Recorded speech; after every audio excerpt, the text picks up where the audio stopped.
Ok, finir une relation, que tu sois un homme ou que tu sois une femme, ça fait toujours mal.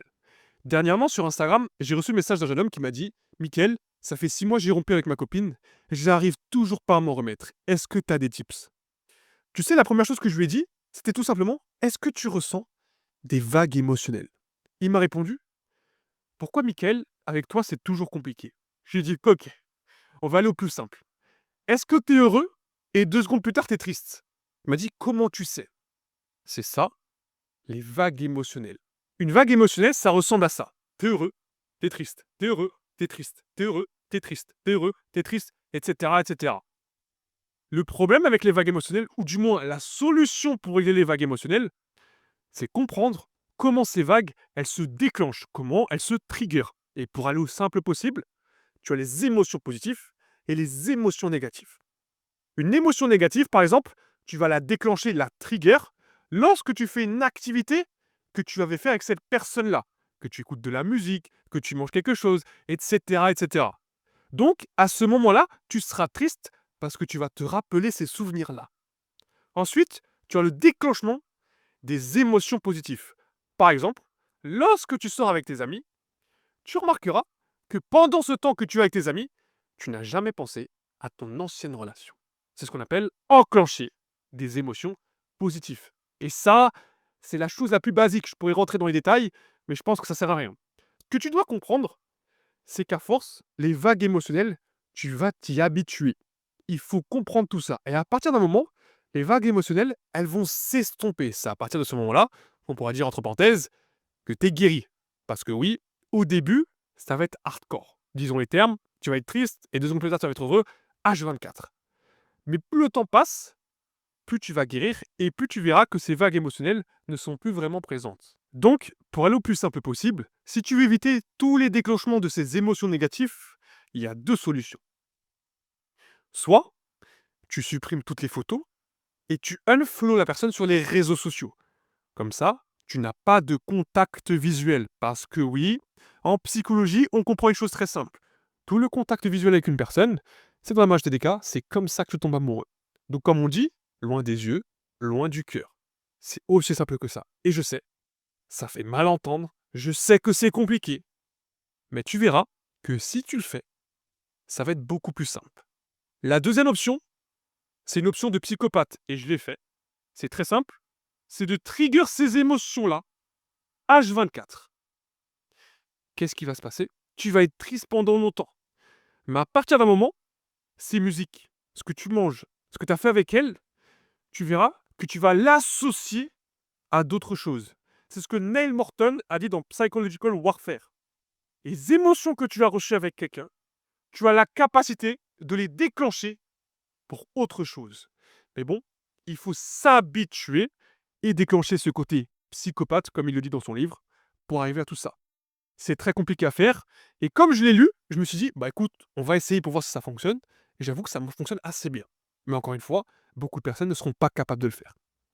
Parce que je pars d'un principe, c'est très compliqué d'oublier un amour. Que ce soit ton premier amour, ton deuxième amour, ton troisième amour, etc., etc. Ce qui me ramène à mon deuxième point. Le trauma, ou la cicatrice comme tu veux, ne partira jamais.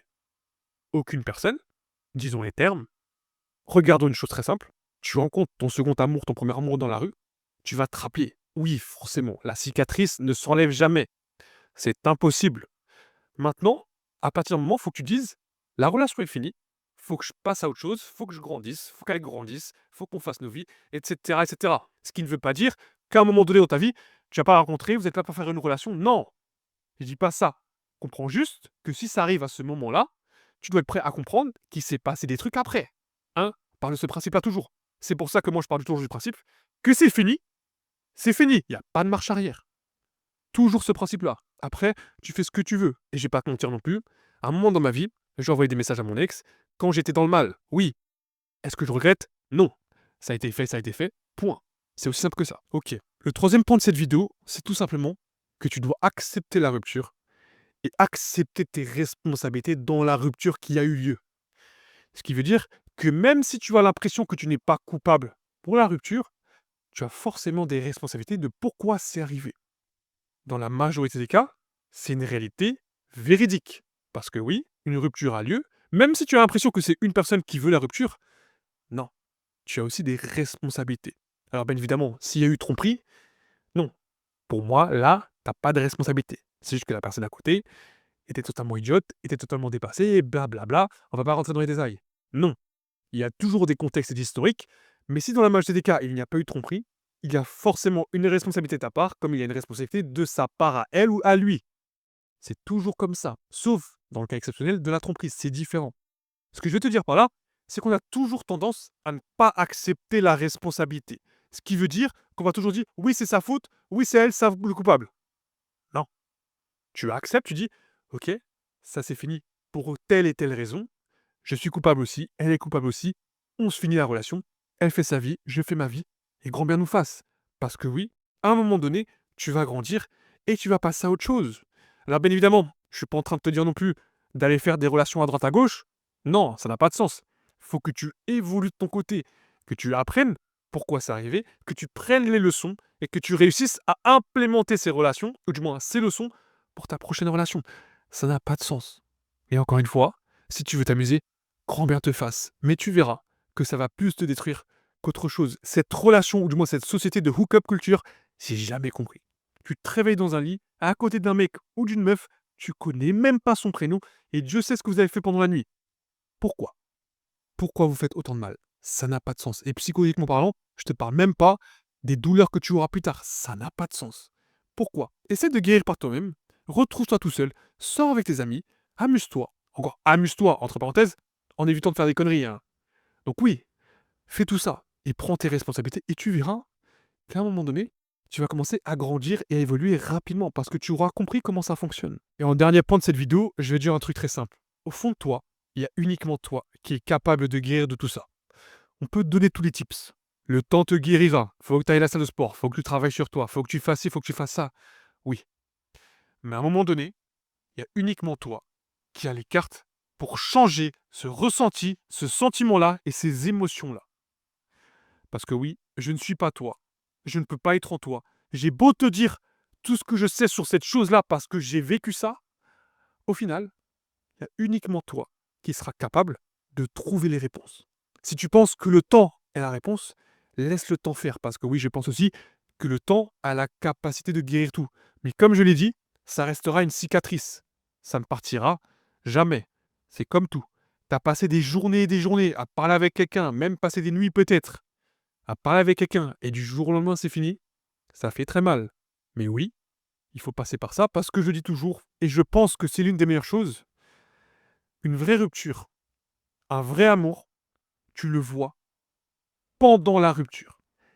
Qu'est-ce que la personne fait juste après la rupture? C'est mon avis à moi. Il y a d'autres personnes qui vont dire oui, elle peut faire ce qu'elle veut, oui, il peut faire ce qu'il veut. Oui, c'est votre avis. Mon avis à moi, c'est que tu verras vraiment le vrai visage de la personne pendant la rupture. Qu'est-ce que elle pensait pendant la relation ou qu'est-ce que lui pensait pendant la relation? Est-ce que tu tiens une relation pansement? Est-ce que tu tiens une relation blablabla? Tu connais l'image. Moi, je pars de ce principe-là. C'est pour ça que je dis que c'est la vraie red pill. Les relations amoureuses, c'est pendant la rupture. Quelle est ta capacité d'évolution? Quelle est sa capacité d'évolution? Quelle est votre capacité à réagir face à tout ça? Sa capacité à réagir, etc. Alors, bien évidemment, comme je te l'ai dit, c'est à toi plutôt, de trouver comment ça fonctionne. Tu as des cartes, à toi de savoir comment les jouer. Je vais te donner quelques autres conseils. Ça ne sert à rien de ressasser le passé. Je te l'ai dit en premier point, unfollow là, ou unfollow lui, supprime les photos, arrête. Ça n'a pas de sens. J'ai fait ça. Clairement, ça a changé comment je me voyais. Parce que j'avais pas ses stories, elle avait pas mes stories, elle faisait sa vie, je faisais ma vie. C'est la meilleure chose à faire. Je vais pas dire non plus que j'ai pas envoyé de message, ça serait faux. Maintenant, non, je ne le fais plus, ça ne sert à rien. Tu ne veux plus de moi. Hasta luego, hasta la vista. On se retrouvera, Inch'Allah, ou, si Dieu le veut, une prochaine fois. Ça n'a pas de sens. Moi, je pars toujours de ce principe. Si une personne veut partir, qu'elle parte. Maintenant, ça ne sert à rien. Quand j'étais plus jeune, je pensais pas comme ça. Je me disais, ok, pourquoi? Non. Si elle veut partir, je prends ma responsabilité. C'est qu'il est arrivé quelque chose que j'ai fait. Ok.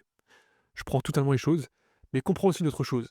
Si ta relation a été finie, parce que oui, il y a des autres facteurs externes.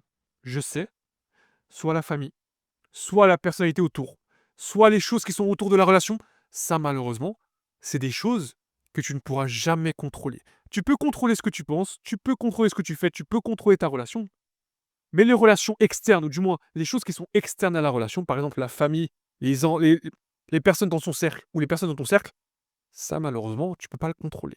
C'est pour ça que je te dis ça. Lorsque tu es en relation, apprends à contrôler ce que tu arrives à contrôler, pas les choses que tu ne contrôles pas. Et tu verras que ça va t'enlever un poids. Et c'est la même chose après la rupture. Contrôle ce que tu peux contrôler et ne contrôle pas ce que tu n'arriveras pas à contrôler parce que tu n'y arriveras pas. C'est pas possible. Maintenant, en conclusion, je vais te répondre à une autre question. Parce que le jeune homme que j'ai eu sur Instagram, il m'avait posé la question. Est-ce que tu penses qu'un jour, si on se revoit, on peut se remettre ensemble? Moi, t'as vu, j'ai pas d'avis sur la question. Ce que je veux dire par là, c'est que moi, je pars toujours d'un principe, comme je l'ai dit. Si c'est fini, c'est fini. D'autres personnes peuvent avoir un autre avis, c'est votre avis. Maintenant, je lui dis, est-ce que tu pars du principe qu'après la rupture, elle aura rien fait? Je pense que dans le mariage TTK, toi, tu auras fait des choses, elle aussi aura pris d'expérience, peu importe. Est-ce que toi, mentalement, tu seras prêt? C'est ça la question. Je sais, c'est très red pill, c'est très masculin ce que je suis en train de te dire, mais c'est la même chose pour une fille. Est-ce que tu seras prêt à assumer l'expérience que lui va prendre ou qu'elle va prendre? Dans la mage de TDK et psychologiquement, c'est très compliqué. C'est même pas une histoire de body count, bien au contraire. Parce que je l'ai toujours dit, le body count va juste démontrer le comportement de la personne dans une relation. C'est aussi simple que ça. Donc, à toi de voir. Je suis pas en train de te dire de le faire ou je suis pas en train de te dire de pas le faire. Non. C'est uniquement toi qui sais la réponse. Ce que je te dis, c'est que dans la majorité des cas, et les statistiques le démontrent, c'est très compliqué. Merci à tous d'avoir suivi ces vidéos et j'espère que tu vas t'en remettre. C'était Mickaël. Prenez soin de vous et comme je dis toujours, marche avec confiance, marche avec vérité. On se retrouve pour la prochaine vidéo.